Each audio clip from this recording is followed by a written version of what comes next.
how you do it.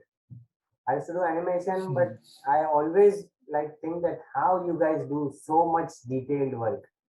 Like everything, the expressions, the feeling, the life you create it.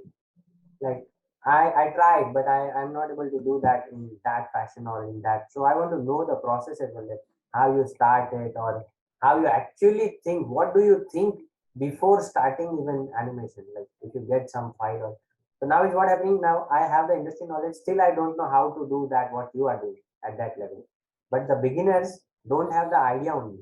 Even after completing the course, they don't know how to start a shot, like what should be the Yeah. parameters you should think about. So I'm creating awareness about that also. Mainly I want to create awareness, and whoever is the right person, I want to give them the right knowledge in the right amount of time, not to waste 3 years 4 years. Like if you want to become an animator, why do you need to learn all the things?